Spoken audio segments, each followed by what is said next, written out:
포스트 모던 자유주의에 대해서 주로 이제 그 개념을 밝히고 또 그 문제점을 이제 제시하려는 그런 시도인데요.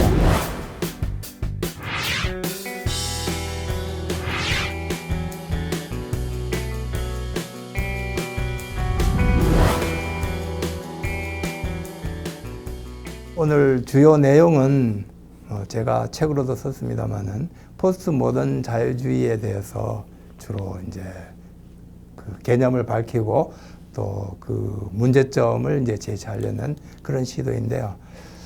사실 포스트 모던 자유주의에 대한 그 내용만 얘기하려고 하다 보니까 너무 좀 밋밋하기도 하고 또 내용이 좀 부족하기도 하고 그래서 이제 좀 더 범위를 넓혀서 신자유주의 시대 특히 이제 국가의 문제에 대해서 좀 언급을 하려고 준비를 해왔습니다.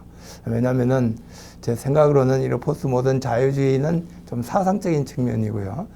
또 그게 정치적으로서 포스트 모던 시대의 어떤 국가와 상당히 좀 밀접한 연관을 가지고 있는 것이 아닌가 싶기도 하고요.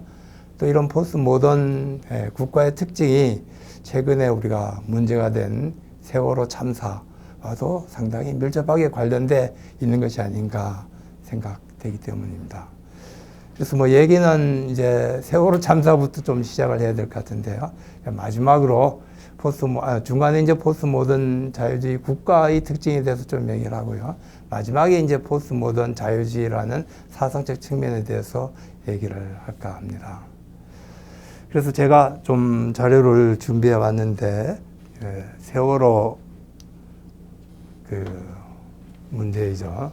뭐 다들 아다시피 그 세월호 참사에서 잊혀지지 않는 그런 장면이죠. 지금 학생들은 배 안에서, 기울어지는 배 안에서 기다리고 있는데요. 그 바깥에서는 해경의 그 헬리콥터도 오고 해경의 어떤 구조선도 왔습니다만은 전혀 구조할 아무런 준비도 없었고 의지도 없었던 것 같습니다. 그 때문에 이 장면, 우리 많은 사람들이 이 장면을 보고 눈물을 흘렸던 것 같습니다. 이 세월호 참사 앞에서 사람들 대부분이 저도 그랬습니다만은 어떤 무기력감을 느꼈던 것 같아요. 그래서 하염없이 바다를 쳐다보는 이 분들, 뭐 저희들은 집에 앉아서 하염없이 TV를 바라봤습니다만은 어떤 무기력한 그런 느낌을 받았습니다. 그저 바라만 보고 바라볼 수밖에 없었던 그런 상황이었는데요. 제 마음대로 그래서 이런 상황을 응시의 상황이다라고 이렇게 한번 규정을 해봤습니다. 그런데 이런 응시의 상황에 부딪혔을 때 어떤 경우에는 꼭 분노를 느끼는 건 아닙니다. 예를 들어서 화산이 폭발했다든지 비행기가 추락했다든지 이런 경우에는 우리 모두들 무기력한 그런 상황입니다만은 그렇다 할지라도 분노감까지 들지는 않았는데요. 그러나 이번 경우에는 이런 무기력함과 동시에 많은 사람들이 분노를 느꼈던 것이 아닌가 싶어요. 그래서 이 분노 때문에 사람들이 드디어 행동을 하기 시작했었죠. 자, 근데 왜 분노감을 느끼게 됐는가? 제 나름대로 한번 분석을 해봤습니다만은 결국은 이 우리 시대의 국가의 문제와 밀접한 연관을 가지고 있는 것이 아닌가 싶습니다. 사람들이 분노감을 느꼈던 이유들을 쭉 한번 열거해 보면은 이런 것이 아닌가 싶어요. 우선 구조를 책임을 진 선원들이 있는데요. 자기들만 도망을 쳤다는 거죠. 또 구조를 책임진 해경들이 다가왔습니다만은 구조에 아무런 의사가 없었다는 거죠. 이런 어떻게 보면은 아무런 의지 자체가 없었다는, 구조의 의지 자체가 없었다는 것이 어떻게 해서 일어날 수 있었던 것인가. 많은 사람들이 의아해했던 것 같습니다. 또 사고를 이야기했던 원인에 대해서도 아직까지 엄밀하게 분석되지 않았습니다만은 여러 가지 얘기가 나온 것들을 이제 지금까지 나오는 얘기들을 이렇게 들어보면은 뭐 이런 것들이었습니다. 배를 너무 무리하게 증축하지 않았나. 또 뭐 컨테이너를 제대로 이렇게 묶어 놓지 않았다든지 뭐 등등 여러 가지 배를 뭐 너무 빨리 뭐 움직였다든지 실력이 없는 어떤 선원들에 의해서 어떤 이런 것들을 감독해야 될 정부가 있는데 정부도 아무런 책임을 지지 않았다는 거죠. 정부의 무책임성이라든가 또는 이런 과정을 통해서 대기업과 정부, 관료들 사이에 유착이 드러났었는데요. 이런 것들 때문에 우리가 분노했던 것이 아닌가 싶습니다. 더욱더 우리를 분노하게 만들었던 것은 정부의 태도였던 것 같아요. 사고 이후에 한마디로 말해서 정부는 자기 책임을 은폐하려고 했었고요. 책임을 회피하려고 했었다는 거죠. 심지어는 사과조차 하지 않았었는데요. 그리고 오늘날까지도 검경이 제대로 진상을 규명하려는 의지조차 보이지 않았다는 거죠. 이런 정부의 태도들, 이것 우리를 분노하게 만들었었고요. 또 정부를 옹호하고 심지어 정부의 은폐를 도와주려 했던 많은 언론들, 지식인들, 정치인들 다 들어보자면 굳이 셀 수가 없을 정도입니다만은 이런 일들이 한꺼번에 다 묶여서 우리로 하여금 분노하게 만들었던 것이 아닌가 싶습니다. 그래서 아까도 말씀드렸습니다만은 이런 분노 때문에 사람들이 이제 움직이기 시작했었죠. 그래서 가만히 있지 않겠다라는 시위도 벌어지고 했었는데요. 아직까지도 가만히 있지 않겠다라는 생각은 가지고 있습니다만은 이것을 어떻게 풀어나가야 되는지까지는 많은 사람들이 생각을 해보지 않았던 것 같습니다. 그래서 제가 오늘은 나름대로 한번 지금까지 생각해 왔던 것들을 한번 정리를 해서 제시를 해볼까 생각을 했었어요. 저는 주로 신자유주의 시대의 국가의 문제와 세월호 참사가 밀접한 연관을 가지고 있는 것이 아닌가 그렇게 생각을 했었습니다. 신자유주의 하면은 워낙 하도 널리 알려진 개념이라서 제가 다시 설명할 필요도 없을 것 같아요. 그러나 주로 경제적인 측면에서 많이 논의됐던 것 같습니다. 경제적 측면에서 신자유주의의 특징을 들라고 하면은 다들 아시다시피 몇 가지 중요한 개념을 들어볼 수 있을 것 같아요. 금융자본이 이제는 지배하게 됐다라든가 또 자본이 세계화되어 가지고 국가를 넘어서기 시작했다든지 초국적 자본이 지배하게 됐다든지 또는 국내적으로는 노동이 이원화돼서 정규직과 비정규직 이렇게 나눠지게 됐다든지 등등 여러 가지 경제적 특징을 들어서 신자유주의에 대해서 규정을 해왔던 것 같습니다. 그래서 이 점에 관해서 제가 굳이 사실 저도 잘 모르고 있고요. 특히 경제적인 측면에서는 익히 좀 많은 사람들이 알고 있는 것이라서 굳이 더 설명할 필요가 없지 않겠나 싶은데요. 그러나 신자유주의 시대에 들어와서 국가도 좀 많은 변화가 이루어졌던 것이 아닌가 생각을 합니다. 특히 이 점에 관해서는 일반적으로 널리 작은 정부라는 개념을 가지고 설명이 되어 왔는데요. 저는 이런 작은 정부라는 개념 이상으로 좀 더 다양한 관점에서 이 신자유주의 시대의 어떤 국가의 특징들을 분석해 볼 수 있지 않을까 이렇게 생각해 봤습니다. 그 특징들을 이제 제가 표로 한번 만들어 가지고 와봤는데요. 이렇습니다.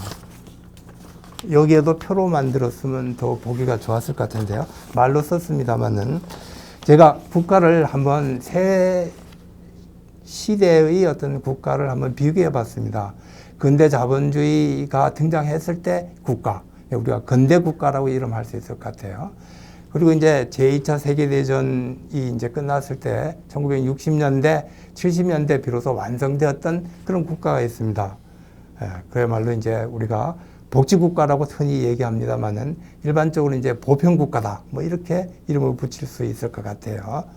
그리고 이제 1980년대 내지 이제 90년대 들어오면서 포스트 신자유주의가 등장하면서 새로운 형태의 이제 국가가 등장했는데요. 신자유주의 시대의 그런 국가. 이렇게 이름을 붙일 수 있을 것 같아요. 근데 이 세 가지 국가를 나눠보면은 좀 흥미있는 차이점을 발견해 볼 수 있지 않을까 싶습니다. 먼저 근대 국가의 특징은 기본적으로 이제 민족을 단위로 한 그런 민족 국가였던 것 같아요. 이런 민족 국가라는 특징은 60년대 등장했던 이 복지국가의 경우에도 크게 벗어나지는 않았던 것 같습니다. 그때도 역시 민족 단위의 국가가 기본적인 국가였었는데요. 그러나 이제 신자유주의 시대의 국가에 들어오게 되면은 이제 이런 민족 국가라는 특징이 상당히 좀 후퇴하는 것이 아닌가 싶습니다. 그래서 국가가 이제는 뭐 세계화됐다고 해가지고요. 민족 국가의 어떤 기능이 상당히 쇠퇴해버리는 그런 특징이 나타난 것이 아닌가 싶습니다. 또 그 외에도 여러 가지 특징들이 있을 수가 있겠는데요. 근대 국가의 경우는 아무래도 자본이 국가의 힘보다도 우위였던 것 같습니다. 그래서 마르크스 이런 사람들은 근대 국가를 자본주의 국가다, 계급적인 국가다 이렇게 규정을 해왔던 것 같은데요. 반면 1960년대 들어왔던 이 국가, 복지국가의 경우에는 국가의 힘이 상당한 정도 자본의 힘을 지배하고 통제해왔던 것이 아닌가 싶어요. 완벽하게는 지배하지 못했습니다만은 어느 정도 지배하려고 노력했던 것 같은데요. 그런 의미에서 저는 이런 국가를 보편국가라고 이름을 붙일 수 있지 않을까 그렇게 생각합니다. 이제 그에 반해서 오늘날 신자유주의 시대의 국가에 들어오게 되면은 이제 자본이 오히려 국가를 거의 해체할 정도로 압도적인 힘을 가지게 된 것. 이 자본은 물론 초국가적인 그런 자본이죠. 이런 자본이 국가의 힘을 압도해서요. 국가는 거의 이제 무기력한 존재로 추락해버린 것이 아닌가 싶습니다. 이런 측면에서 본다면은 오늘날 신자유주의 국가는 과거 개국국가의 시대로 되돌아가 버렸다라고도 말할 수 있지 않을까 생각을 해요.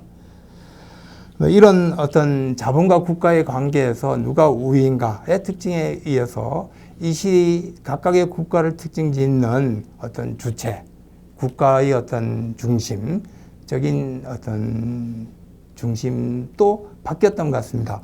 근대 국가의 같은 경우에는 부르주아 계급이 중심이었었고요. 반면 보편 국가의 경우에는 그야말로 보편적인 인민, 계급을 넘어선 노동자까지 포함하는 보편적인 인민이 중심이 됐던 것 같은데, 이제 오늘날 들어오게 되면은 이제 개인은 이제 국가의 시민은 완전히 개인으로 추락해버리고요. 무기력한 개인으로 추락해버리고요. 그러면서 자본이 이제 지배하게 되는, 그러면서도 스스로는 평등한 그런 존재라고 생각하는 그런 세계 시민이라는 개념이죠.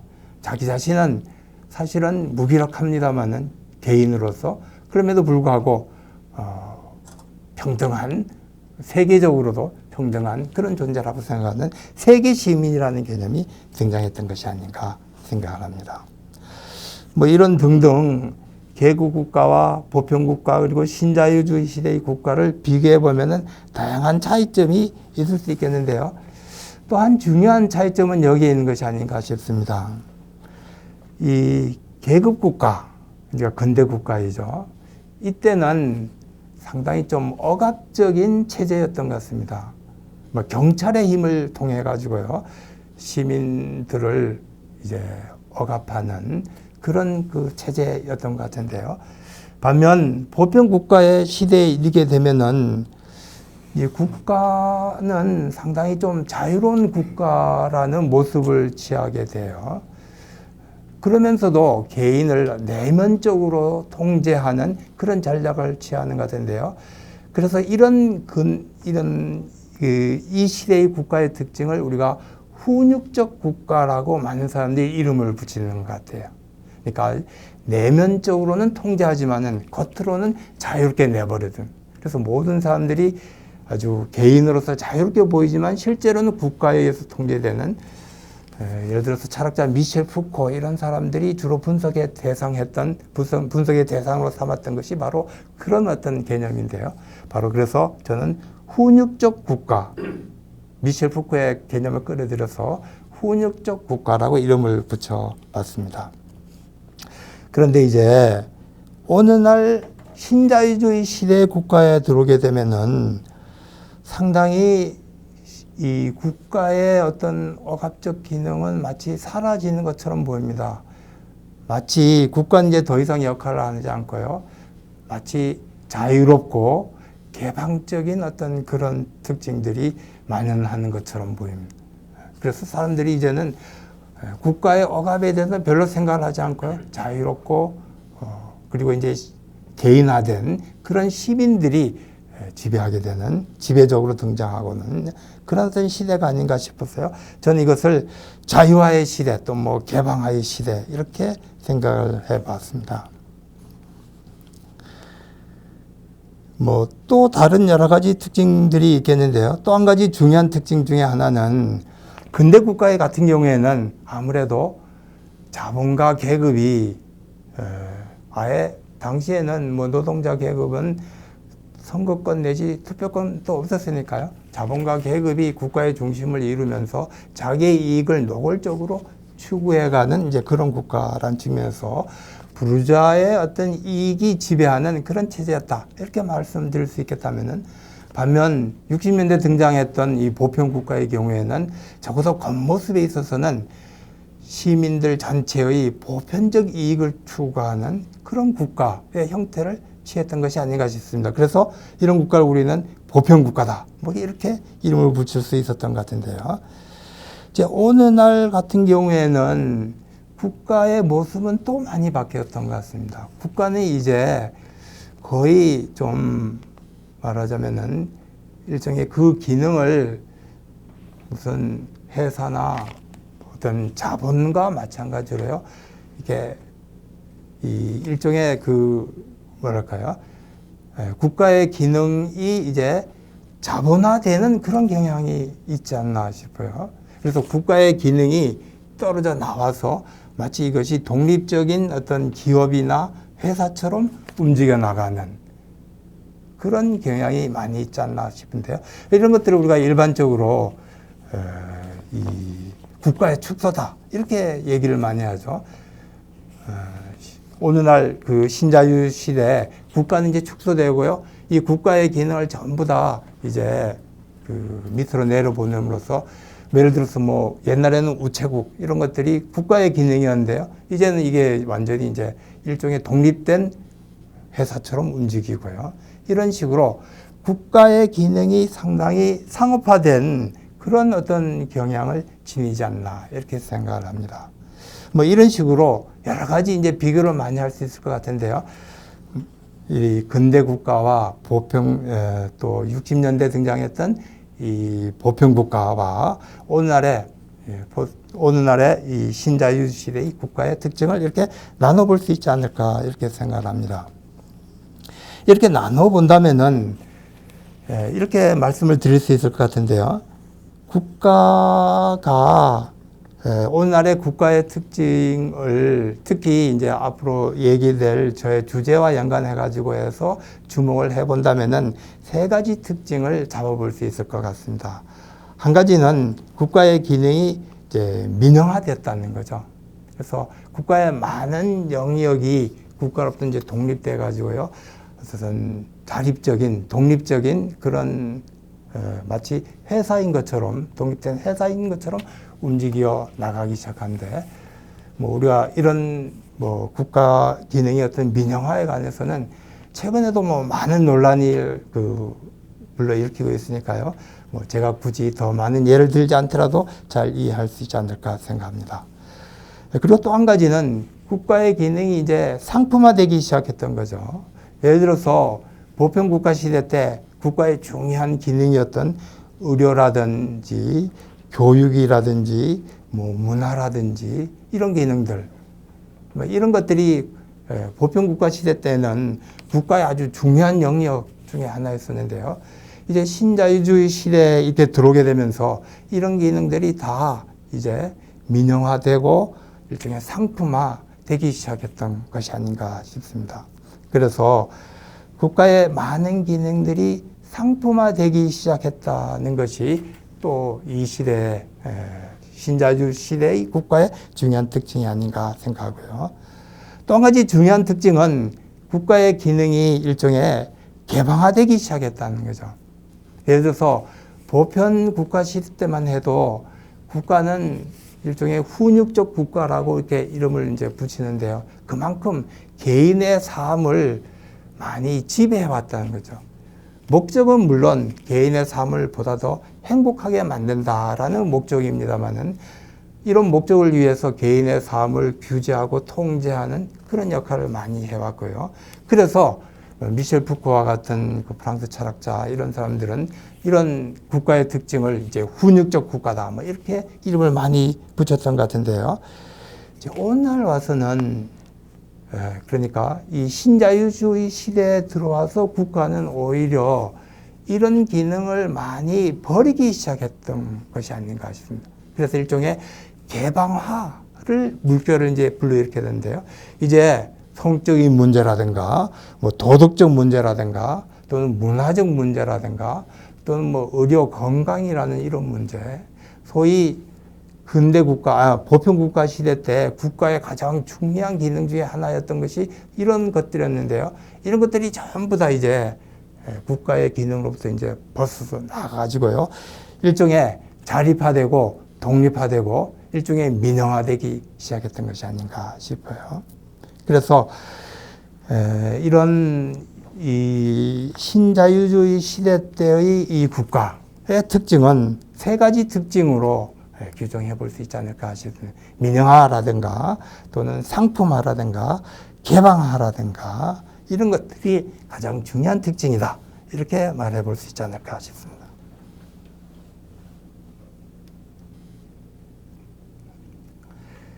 자, 그러면은 이런 신자유주의 시대 때는 국가의 이런 특징과 이제 관련해서 그러면은 어떻게 지배가 이루어지는가를 우리가 좀 검토를 해봐야 될 것 같은데요.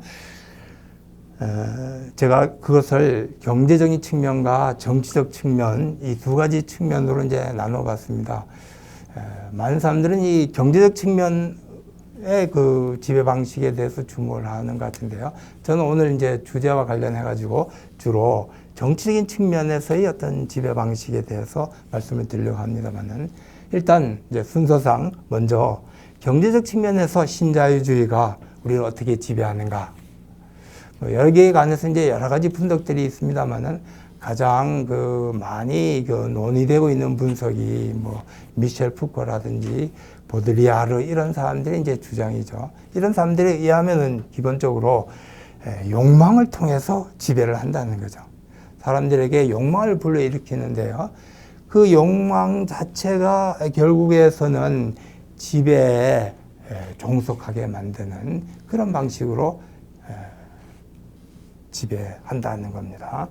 뭐 그래서 예를 들어서 보드리아르 같은 사람, 장 보드리아르 같은 사람이 이제 대표적으로 그런 주장을 합니다만은 그런 사람이 제시했던 대표적인 개념 하나가 소위 소비사회라는 이런 개념이죠.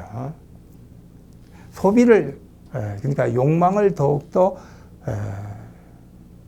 계속 촉구시키는데 욕망을 이렇게 오히려 이렇게 충족시키는 가운데 오히려 지배하도록 만든다는 것이 뭐 이런 사람의 핵심적인 주장이었던 것 같아요.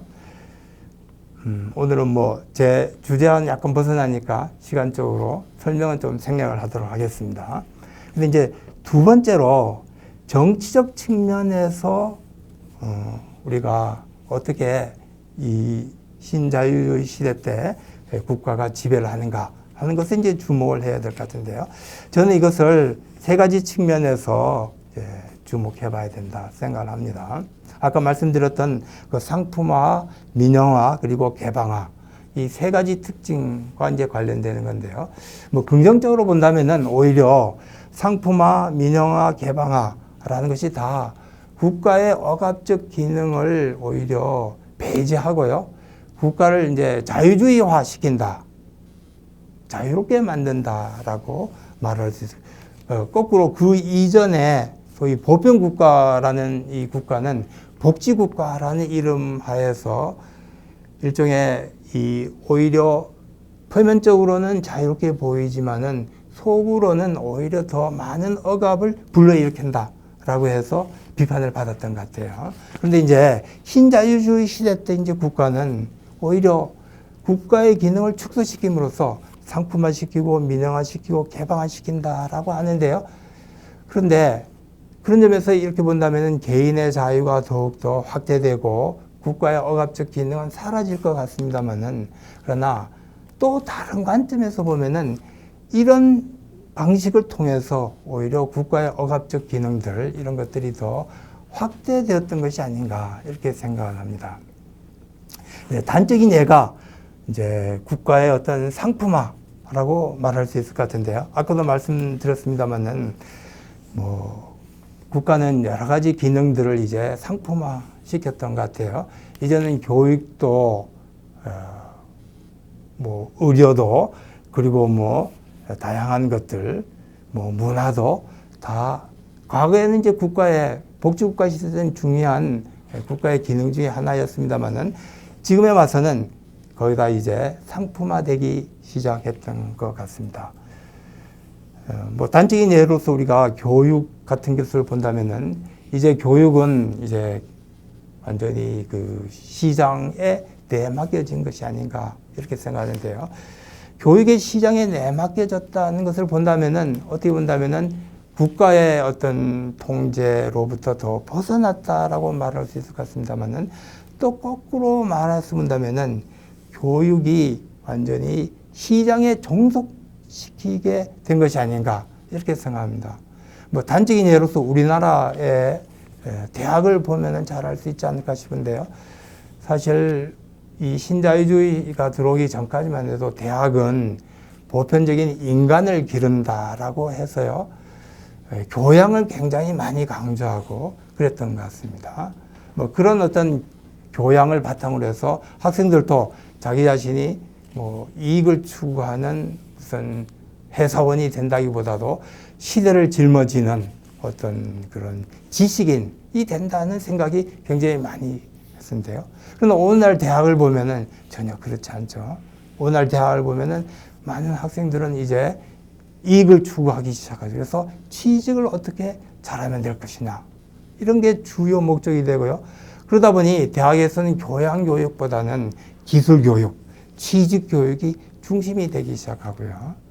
이런 식으로 해서 오늘날 대학은 완전히 교육은 시장에 종속되어 버린 결과가 나타나는데, 그렇게 시장에 종속됨으로써 그러면 개인은 자유롭게 됐는가? 사실 오늘 대학교의 학생들의 모습을 보면은 전혀 그렇지 않다는 것을 알 수가 있을 것 같습니다. 대학생들은 지식 때문에 그야말로 전전긍긍하는데요. 더군다나 이 신자유 시대 때 정규직과 비정규직 차이가 이렇게 엄청나게 되니까요. 어떻든 비정규직으로 떨어지지 않고 정규직에 끼어들어야 됐다는 이것 때문에 그야말로 종속되어 버린 결과가 아닌가 생각합니다. 이런 교육의 특징들은 다른 측면에서 다 발견할 수 있는 것이 아닌가 싶어요. 뭐 의료의 영역에서도 그렇고요. 뭐 문화의 영역에서도 마찬가지가 아닌가 이렇게 생각합니다. 또 두 번째 신자유주의 시대의 특징 중에 하나가 소위 이제 민영화라고 하는 건데요. 이것도 긍정적으로 본다면은 이제 국가가 통제로부터 억압으로부터 이제 벗어나서 이제 그야말로 자율적으로 이 기능을 추구한다. 뭐 이렇게 말할 수 있을 것 같습니다. 이렇게 민영화된 오늘 영역이 굉장히 많이 있죠. 뭐 우체 뭐 등등 제가 뭐 구체적인 예를 들지 않더라도 많은 영역들이 민영화되기 시작했는데요. 이 민영화라고 하는 게 사실 신자유주의 시대의 국가의 가장 대표적인 특징으로 거론되고 있는 것 같습니다. 우리가 앞에 신자유주의 시대 이제 선구자라고 말할 수 있는 뭐 대처 여사라든가 영국의 또 미국의 레이건 같은 사람들의 주요 업적이 바로 이렇게 민영화에 있다고 볼 수 있겠는데요. 자, 그런데 이런 민영화의 결과를 긍정적으로도 볼 수 있겠습니다만은 부정적인 측면에서 본다면 어떻게 되는가? 사실은 국가의 책임을 방기하는 것이 아닌가 생각합니다. 그 이전에 민영화되기 이전에 국가기관 속에 있을 때는 적어도 국가라고 하는 것을 통해서 또 이 국가가 국민의 국가라고 하는 보편국가라고 하는 그런 특징에 의해서 적어도 간접적으로는 시민들, 국민들에 의해서 통제되어 왔던 것 같아요. 어느 정도. 그러나 이제 민영화가 되면 어떻게 되느냐? 더 이상 국가의 간섭을 받지 않게 되는 건데요. 국가의 간섭을 받지 않는다는 것은 결국 시민의 통제로부터 벗어난다는 얘기가 됩니다. 민영화된 여러 기관들은 결국은 자본과 퇴직 관료들 두 사람에 의해서 지배되는데요. 소위 군산복합체라는 말이 나오는데 이야말로 오늘날 민영화된 여러 가지 국가기관들의 특징을 보면은 이러한 군산복합체란 말이 가장 적합할 정도로 등장한 것이 아닌가 생각합니다. 저는 세월호 사건에서도 국가의 기능들 보면은 상당히 많이 민영화되어 있다는 것을 우리가 발견할 수 있는데요. 선박을 검사한다든지 운행을 검사한다든지 이런 것들이 다 민영화되어 있고요. 결과적으로는 완전히 자본가 이런 퇴직 공무원들 이런 사람들에 의해서 장악되고 있었던 것을 볼 수가 있겠는데 결국 이런 것들이 세월호 사건을 불러일으키는 큰 문제점 중에 한 가지였던 것이 아닌가 생각합니다. 결국은 이 국가의 기능이 민영화됨에 의해서 시민들의 통제로부터 벗어나고 자본가 관료들의 지배에 더욱더 종속하게 되었다는 것이 신자유주의 시대 때 중요한 특징이 아닌가 그렇게 생각합니다.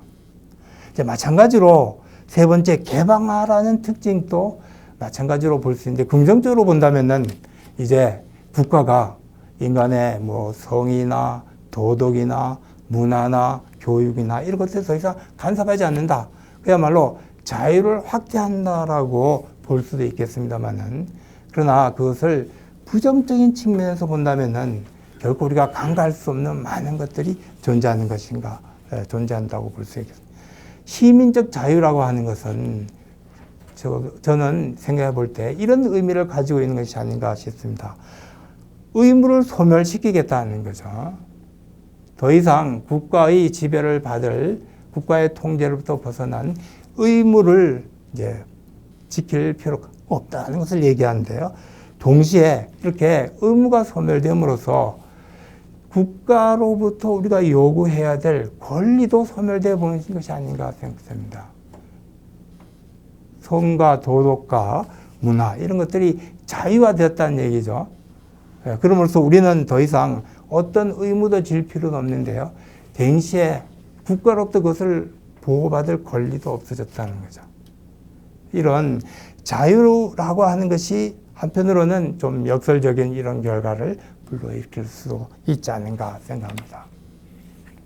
자, 이런 점에서 상품화되고 민영화되고 개방화된 오늘날의 국가의 특징들이 한편으로 보면은 결국 세월호 참사의 중요한 어떤 원인이 됐던 것이 아닌가 생각합니다.